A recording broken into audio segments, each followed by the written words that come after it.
Hello दोस्तों, मैं हूं प्रशांत। हम लोग वर्ग 2 एमपी टेट की तैयारी कर रहे हैं। हमने पिछले लेसन्स में एंगल के बारे में देखा था।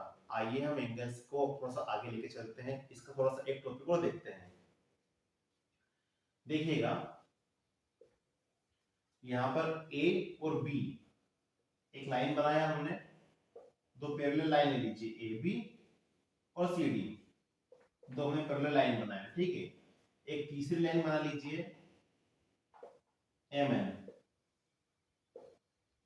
एम एन, जो ए बी को बिंदु P पर काटती है और सी डी को बिंदु Q पर काटती है, जैसा ऊपर हमने बताया है, ठीक है।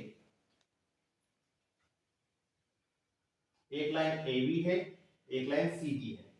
ये दो लाइन हो गई हमारी। इन्हें एक तीसरी लाइन, इसे तिर्यक रेखा, ठीक है, एम एन, हमने इसको बनाया, जो ए बी को बिंदु P पर काट रही है और सी डी को बिंदु Q पर काट रही है। यहाँ पर कुछ एंगल्स बन रहे हैं। देखिए, एक एंगल ये बन रहा है, एक एंगल ये बन रहा है, एक ये बन रहा है, एक ये बन रहा है। इस प्रकार से यहाँ पर चार एंगल बन रहे हैं। सेम टू सेम चार एंगल यहाँ बन रहे हैं। हमने इस एंगल को नाम दिया 1, इस एंगल को 2, 3, 4, 5, 6, 7, 8, ठीक है। हमने 8 एंगल्स यहाँ पर डिफाइन करे। अब ये 8 एंगल्स क्या होते हैं, क्या नहीं होते हैं, यहाँ देखिए। सबसे पहले आता है आपका एकांतर या अल्टरनेटिव कोण, अल्टरनेटिव एंगल या एकांतर कोण। ध्यान दीजिए, यहां पर बाहरी कोण कौन सा है, 1। इसके एकांतर या इसके अल्टरनेट 7। 1 के अल्टरनेट कौन दिख रहा है आपको, 7। तो angle 1 is equal to angle 7। एकांतर कोण इक्वल होते हैं। यहाँ पर एंगल 1 एंगल 7 के एकांतर है, इसके अल्टरनेट है। इसी प्रकार एंगल 2 और एंगल 8 ये भी आपस में एकांतर कोण है। ये आपको ऑब्जेक्टिव में काम में आएगा। आपको एक वैल्यू इस टाइप की दे देगा, वो यहाँ पर दे दिया 50 डिग्री, आपसे ये वैल्यू पूछ लेगा, उत्तर आपके सामने लिखा होगा। अगर आपको डेफिनेशन नहीं आती तो आप नहीं कर पाएंगे। ये 50 देंगे, 50 होगा, क्यों? क्योंकि आपस में एकांतर कोण है और एकांतर कोण आपस में बराबर होते हैं। तो इसको ध्यान दीजिए, एकांतर कोण को। यहाँ पर एंगल 1 और एंगल 7 एकांतर कोण है। इसी प्रकार इसको हटा देता हूं मैं। इसी प्रकार ये एंगल 2 और एंगल 8 ये भी एकांतर कोण है।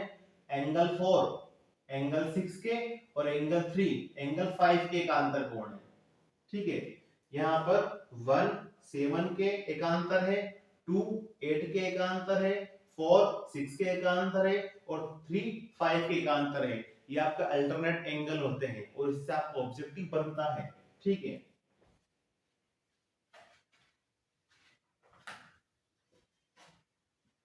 आगे देखिए, संगत कोण या कोरस्पोंडिंग एंगल, जैसा वो है उसके जैसा ही लगभग वो है।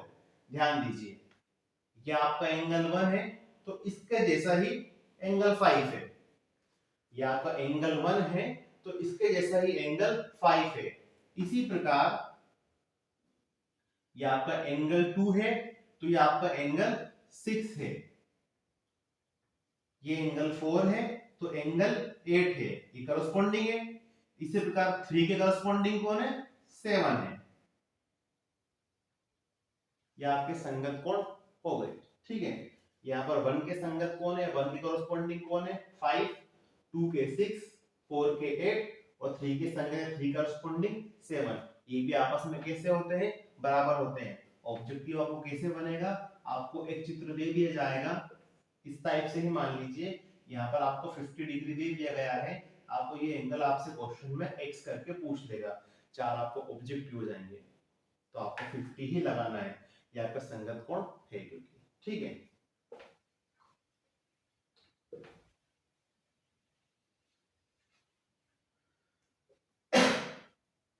अंतः कोण या इंटीरियर एंगल। अंतः कोण, अंतः कोण इंटीरियर मतलब अंदर वाले कोण। अंदर वाले कोण कौन कौन से हैं, एंगल 3 है, एंगल 4 है, एंगल 5 है, एंगल 6 है। ध्यान दीजिए, एंगल 3 है, एंगल 4 है, एंगल 5 है, एंगल 6 है। ये आपके अंतः कोण आ गया। एंगल 4 के करस्पॉन्डिंग एंगल 4 के लिए, एंगल 5, एंगल 3 के लिए, एंगल 6 यहाँ पर, या फिर चारों अंतः कोण होते हैं। ठीक है, इसी प्रकार एक्सटीरियर या बहिष्कोण या तो बाहर वाले हो जाएंगे। बहिष्कोण कौन हो जाएगा? 1 2 7 8, 1 2 7 8। अच्छा एक बात तो ध्यान दीजिएगा, अंतः कोणों का योग 180 डिग्री होता है। जैसे ये एक लाइन है आपकी 180 डिग्री, ये 180 डिग्री होता है आपका स्ट्रेट लाइन। ठीक है, मैं इस लाइन को ले लेता हूं, इनको हटा देता हूं 2 मिनट, इसको ध्यान दीजिएगा। इस लाइन को ड्रॉ कर लेता हूं मैं। ये लिखा है आपका 4, ये लिखा है आपका 3। इतना इतना एंगल लिया, इतना इतना एंगल लिया, ये तो इस टाइप की लाइन दे रहा है आपको, और ये कितना होता है? 180 होता है। तो अंतः कोणों का योग 180 डिग्री होता है। इसी प्रकार बहिष्कोण में भी देखिए, बहिष्कोण में देखिए 1 और 2, ये बाहरी कोण था आपका, ये 1 है, ये आपका 2 है। 1 और 2 मिल जाएंगे तो कितना डिग्री दे देंगे आपको? 180 डिग्री दे देंगे। तो इस टाइप का ये इजी आपको टॉपिक था। ठीक है, तो इस प्रकार हमने अंतः कोण पढ़ा, बहिष्कोण पढ़ा, आपके अभी कोण एंगल देख चुके हैं। इजी है, यहाँ पर हमें कॉरेस्पॉन्डिंग एंगल समझ में आ गया आपको। 4 एंड 5 है आपका, इसके 3 के आपका 6 है, 1 का 8 कॉरेस्पॉन्डिंग एंगल हो गया आपका। ठीक है, इसको आप ध्यान दीजिएगा, ये बहुत ही इजी टॉपिक था। इससे संबंधित कुछ सवाल पे वो मैं आपको करवाता हूँ, इसको देखिए, नोट कीजिए। ठीक है, आइए हम इसके संबंधित कुछ सवाल देख लेते हैं। पहला सवाल देखिए आपका,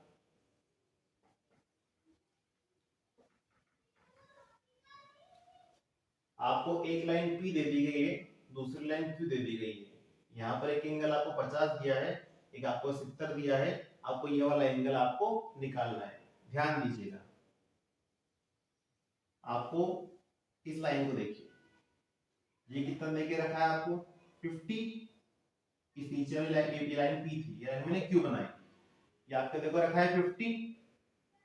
तो ये वाला एंगल, ये और ये एकांतर कोण हो चुके हैं, अल्टरनेटिव एंगल। तो ये एंगल और ये एंगल कितना हो जाएगा? बराबर हो जाएगा। ठीक है, तो अगर ये आपका 50 देके रखा है, तो ये वाला एंगल भी कितना हो गया? 50 हो गया। तो ये आपका कितना बन गया? ट्राइंगल बन गया। ट्राइंगल के बारे में आगे बताऊंगा। ट्राइंगल में एक एंगल आपका ये हैगा, एक एंगल ये हैगा, एक एंगल ये हैगा, 3 एंगल ट्राइंगल में होते हैं, और तीनों का सम 180 होता है। ये लिखा है आपका x प्लस दूसरा एंगल लिखा है 50, तीसरा एंगल लिखा है 70। इन तीनों का सम कितना होता है? 180। किसी भी ट्रायंगल के तीनों कोणों का योग 180 डिग्री होता है। अब चूंकि ये 50 डिग्री है, तो ये वाला एंगल भी कितना हो जाएगा आपका? 50 डिग्री हो जाएगा। तो इसको हमने आगे सोल्व करा। ट्रायंगल की प्रॉपर्टी है यहाँ पर, x 50 और 70 कितने हो गए आपके? 120 इज इक्वल टू 180। अगले स्टेप में x is equal to 180 minus 120 कितना आ गया? 60। 180 में से 120 गया तो 60। तो ये एंगल आप पर कितना हो गया? 60 हो गया। यहाँ पर हमने एकांतर कोण की प्रॉपर्टी लगाई थी इसमें। इसको फिर से ध्यान दीजिएगा एक बार, ये 50 देके रखा है, तो ये वाला एंगल भी कितना हो जाएगा? 50 हो जाएगा। ये हमने इसको प्रॉपर्टी से लगा दिया। अगले स्टेप में इनको देखिए, सिर्फ इसको देखिए, ये एक ट्रायंगल बन गया हमारे पास। ट्रायंगल में जितने भी एंगल होते हैं उन सबका सम 180 होता है। x लिखा था मैंने, 50 लिखा, 70 लिखा, इन तीनों को जोड़ दिया, इज इक्वल टू 180 करा, और x का वैल्यू सीधे से हम लोगों ने फाइंड कर लिया। बहुत इजी क्वेश्चन था। अगला देखिएगा, ये वाला क्वेश्चन देखिए। x हमको x इसमें फाइंड करना है। Find x। एक्चुअली ये बाहरी कोण है, ये कैसा एंगल है? बाहरी कोण है। आपको एक प्रॉपर्टी पता है, ये दो तरीके से सोल्व हो सकता है। ध्यान दीजिएगा, पहला तो देखिए आप। पहला 2 मिनट के लिए मैं इतना इतना इसको हटा देता हूं, यहां ड्राइंग कर लेता हूं। ए बी सी, ये आपका देके रखा है 25, ये आपका 60, ये कुछ भी नहीं दिया इसको मान लीजिए सी ही बोल दीजिए, ये आपका सी है। एक्चुअली ये एक ट्राइंगल है, इसका अभी हमने देखा। तो ये लिखा 25 प्लस ये लिखा 60 plus angle C is equal to 180 degree. किसी भी ट्राइंगल के तीनों एंगलों का सम 180 होता है। तो एंगल ए 25 दिया, एंगल बी 60 दिया, एंगल सी हमारे पास कुछ भी नहीं है। इसको सोल्व करेंगे 25 और 60 ये हो गया आपका 85। अगला स्टेप देखिए, angle C is equal to 180, 85 उधर गया तो ये हो गया आपका माइनस का। इसको सोल्व करेंगे तो angle C is equal to आपका होगा 95। एंगल सी कितना हो गया आपका 95 डिग्री। ठीक है, इसको ध्यान दीजिएगा, एंगल सी की वैल्यू कितनी आ गई 95। अब इस चित्र को देखिए, ये है आपका बी, ये था आपका सी, ये था आपका डी। इस लाइन को ड्रॉ कर रहा हूं मैं, ये ड्रॉ कर दी।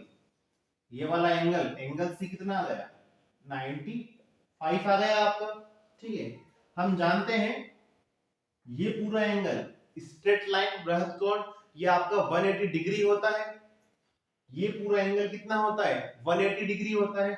जब ये 95 है, जब ये 95 है तो ये कितना बचेगा हमारा, इसको इसमें से माइनस कर दीजिए फिर से 85 डिग्री। कितना बचेगा 85 डिग्री। ये हमारा 95 है तो ये कितना होगा 85 होगा। जब भी तो ये पूरा हमारा 180 बनेगा तो यहाँ पर x का वैल्यू कितना आ गया 85 डिग्री आ गया। इसको फिर से देखिए, मैं रिपीट कर देता हूं, ध्यान दीजिए।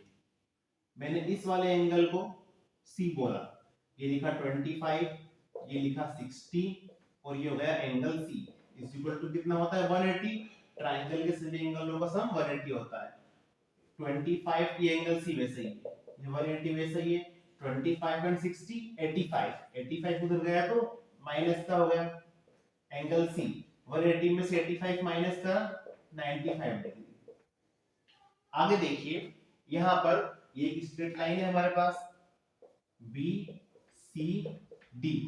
ठीक है, तो ये पूरा एंगल जो होगा आपका, ये वाला एंगल 180 होगा। अब हमारे पास ये वाला एंगल आ चुका है एंगल सी।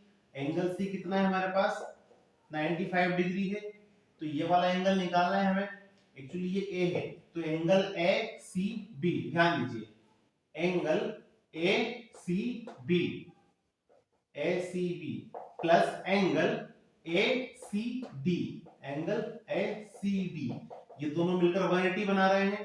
अगर मैथमेटिकली भाषा में बोला तो फिर ऐसा करना पड़ेगा इसको, ए सी बी कितना आया 95 आया प्लस हमें ये निकालना है, इसका वैल्यू x दिया है 180। 95 को उधर ले जाइए, 180 में से माइनस कीजिए, आपका 85 आ जाएगा। ये तो आप इसको ऐसे कीजिए, अथवा शॉर्टेज ध्यान दीजिए, अथवा ध्यान दीजिए उसको।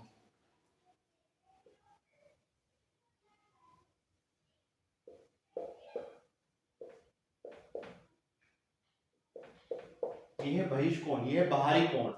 ये बाहरी कोण जो होता है एंगल ए और एंगल बी के योग के बराबर होता है। ये वाला एंगल आपका क्या होता है, ये वाले एंगल और ये वाले एंगल के योग के बराबर होता है। इसको डायरेक्टली कर सकते हैं हम लोग, x इज इक्वल टू, ये लिखा हमने 25, ये लिखा हमने 60, दोनों को जोड़ दीजिए 85, ये आपका उत्तर आ गया। तो ये आप इसको डायरेक्टली कर लीजिए। बड़ी विधि भी बताने का आपको हक बनता है, बड़ी विधि से भी आपको पूरा क्लियर होना चाहिए। तो ये आपका शॉर्ट है, आप इसको भी ध्यान दे लीजिए। कमेंट बॉक्स में बताइए